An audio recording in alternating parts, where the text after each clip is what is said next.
It really took a lot of imagination to decide in kind of remote, small city on the prairies that it was important to have a law school at a university.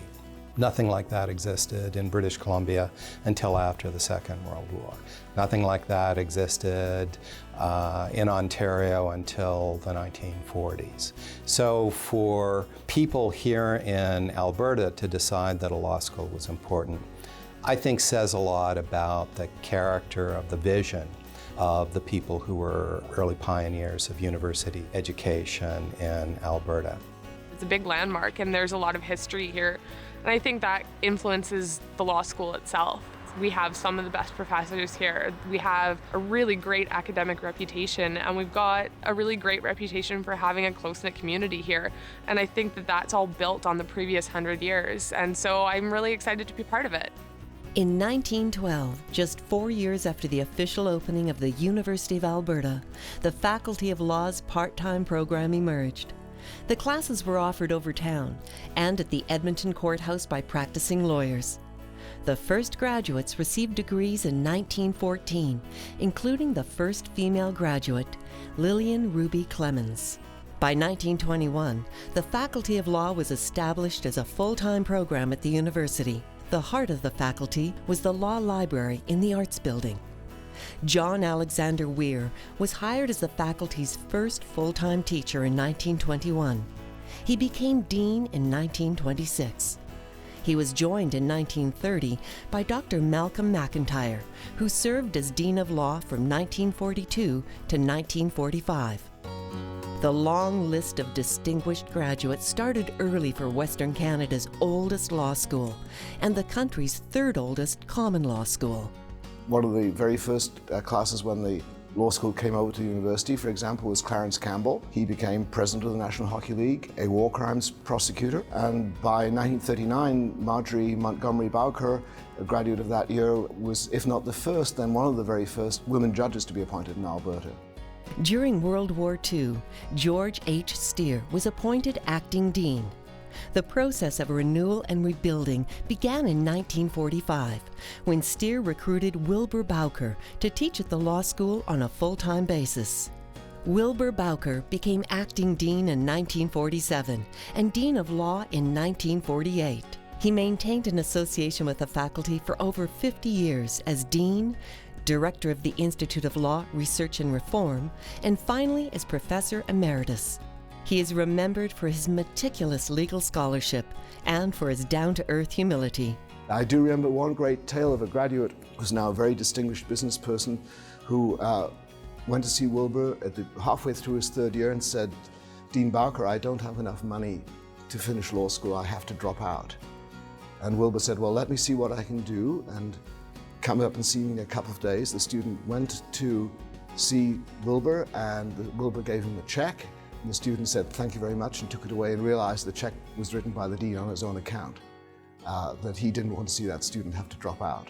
So, I mean, that's sort of the sort of person he was. Dean Wilbur Bowker guided the faculty through a remarkable period of growth, moving from its cramped one-room quarters in the Arts Building to Rutherford Library. New full-time faculty were hired, including Dr. Alex Smith and Bill Angus. The student body was on the rise with returning veterans. In those days, one didn't have case books, and certainly didn't have any electronic retrieval systems, so we were given case lists on all of our courses. Everybody got ready with all the cases because you could be called upon to recite the case. And heaven help if you were not on top of that case and able to answer all the questions that the instructors threw at you. In 1969, a group of proactive students imagined an organization that served the city's less fortunate. The overall idea of Student Legal Services was, I think, an anti-poverty initiative. We were trying to do something to change the fundamental conditions that people were living in. The need was tremendous. Definitely was more than we ever expected. We started to organize teams of students. We were sometimes criticized for not doing more advertising, but in fact, the need was so great that we had trouble keeping up with it. That need has not abated after more than 40 years of service. Today, more than half the student body volunteer in the organization, working 800 plus files a year. The direction changes slightly with each new student executive at the helm, but the sense of service and community are central tenets. In 2012, the Student Legal Services team pushed the boundaries again by becoming the first student-run organization to gain standing in the Court of Queen's Bench of Alberta for child support matters. It's the beginning of something great where we're expanding the services that we're able to provide. I think Student Legal Services has been tremendously successful in helping people in the court system. Classmates of mine who are judges at the provincial court level say they couldn't get along without the students. In 1972, 60 years after the first classes were taught, the current law center was officially opened. Long overdue, the growing faculty now had a common place for all its students, faculty, offices, institutes, and the library. Moving into the building meant we're all brought together for the first time. And I was able to talk to my colleagues because they were just down the hall, whereas before they were spread all over the place. It also brought all the students together. They had one common place, and it was just very good for developing the collegiality within the law school. The law school was built, but by the class of 1974, there were over 200 people in first-year law. So we'd gone from 75, class of 1969-70, to 200 and people who arrived only 5 years later.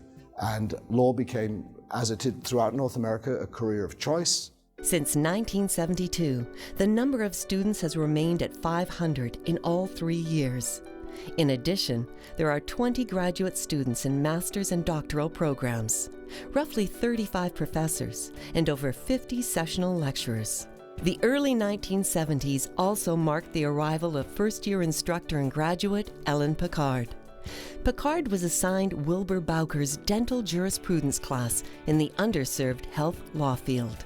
Professor Picard soon discovered a lack of resources left more questions than answers for health professionals.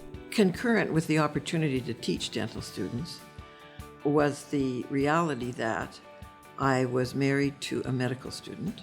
I was aware of the concerns and, in some cases, deep fears of medical students about their potential liability. My main concern really was to tell people who expressed fear about the law that they need not be fearful, to tell them what the expectations of the law was for them. Professor Picard led the faculty into the mostly uncharted territory of health law in Canada. She wrote a textbook, created a computer database, and eventually opened the Health Law Institute in the early 1980s. Ellen Picard really is considered one of the leaders, the people that created health law, the whole field of health law in Canada. It was really her and a few others that really made it a discipline. And it was quite unique. It's very interdisciplinary. It brings together science, brings together medicine, it brings together philosophy and ethics. And that was happening right here in Edmonton at the University of Alberta, and I had no idea about this discipline until I got here and I learned about their work. Many of them have made a career in that. You know, that's one of the things I'm proudest of, is that a lot of those who worked at the Health Law Project Institute have gone on to work at hospitals as in-house counsel, to be at law firms, to be professors. It ended up being a place where students could study a kind of law, health law, that, as I felt, became a very important area. In the mid to late 70s and the early 80s, we begin to see the first Aboriginal law students coming to law school. We see small but increasing numbers. And then the faculty decides to establish an Aboriginal law program to encourage Aboriginal graduates to come to law school and to provide some support for the transition to law school. I'm proud to say we now have over 100 Aboriginal graduates. It was scary at first because law schools, it's a completely different world. For me, learning law when you come from an Aboriginal background where you have your own set of laws and being able to interweave those to succeed, I think was one of the greatest challenges. But what I found was I wasn't not only accepted, but I was embraced by the law school. After graduation, Corin articled and practiced at home on the Samson Cree Nation. Although happy to serve and be a resource to her community as a lawyer, she felt compelled to run for council in 2011. Now elected, Corin is actively working towards improving the fundamental living conditions for people on the Samson Cree Nation. The law school always taught me to be active. Because in law school, if you wanted, you could stay and study in the library from 7 o'clock in the morning until midnight. But you're not going to get the experience out of law school if you don't participate. And so that, to me, that just trickled down into the rest of my life.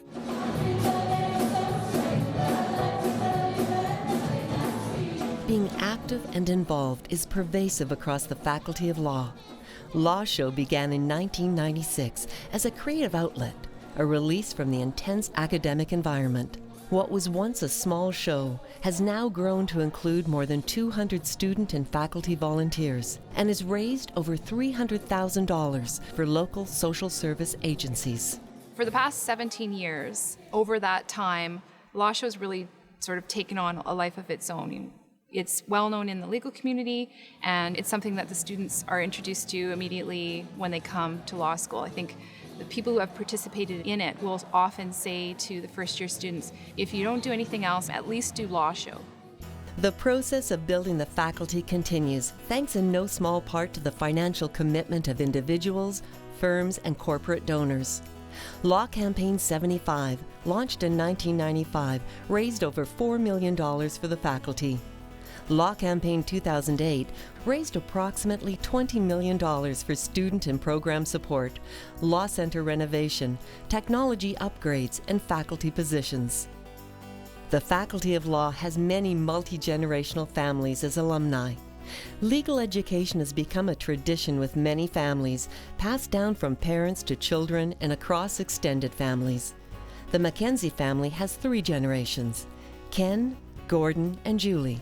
When my daughter, Julie, got admitted to the bar, her principal, Alex Pringle, had asked me if I would like to gown and if my father would like to gown to attend the ceremony. And it was really something. We had the 3 generations, Julie, my dad, and myself, and some close friends, and it really came home. And I thought, this is something that's very, very special. There are many individuals who have filled leadership roles in the judiciary, politics, business, the community, and the legal profession in the province, across the country, and around the world. Our graduates have served on the Supreme Court of Canada and led the court. They have served on other federal courts, been leaders of provincial appellate courts, the Alberta Court of Queen's Bench, and provincial courts. Alumni and professors of the Faculty of Law have served as leaders in public life at the national, at the provincial level, and at the municipal level. The business community has received great benefit from our outstanding law alumni at the national and international levels. Our alumni have served as ambassadors. They have also provided leadership to the legal community locally, nationally, and internationally. Strong links between the law school and the practicing bar remain critical to the faculty's success. Each year, over 50 leading practitioners share their expertise and enthusiasm with our students. Their early morning or late afternoon classes demonstrate their commitment to assisting our faculty and mentoring our students. Both students and faculty have been supported, assisted, and encouraged by capable law librarians and loyal administrative staff. Many of our distinguished professors have had long and productive careers educating several generations of U of A law students. We now welcome a new generation of faculty members. The faculty has developed and evolved over the years, but the faculty holds fast to its fundamental belief in the value of university legal education and the importance of legal research. It will strive to impart the knowledge, skills, and ethical values that will enable its students to add their own life's work to the enduring legacy of service and achievement left by our distinguished graduates.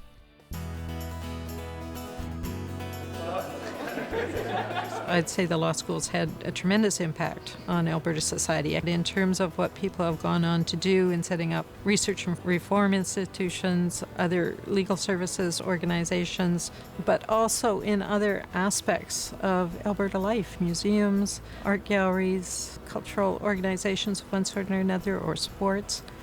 Lawyers go on to play quite a significant role in the leadership in the province. It's been my life.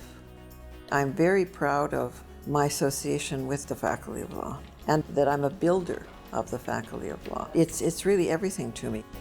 Things look incredibly exciting here at the Faculty of Law. We do a lot of work with the School of Public Health. We do work with individuals at the Faculty of Medicine. All that stuff is cutting edge, and it's wonderful to see these huge interdisciplinary teams being merged that creates truly, I think, both exceptional teams, exceptional research, and hopefully exceptional outputs. It will always be the case that we will be a school that serves the needs of people in Alberta. That was true 100 years ago, it's true tomorrow, and it's going to be true 100 years from now. What's different, as I see it, is that serving the needs of Alberta means that we have to have a bigger national and international presence.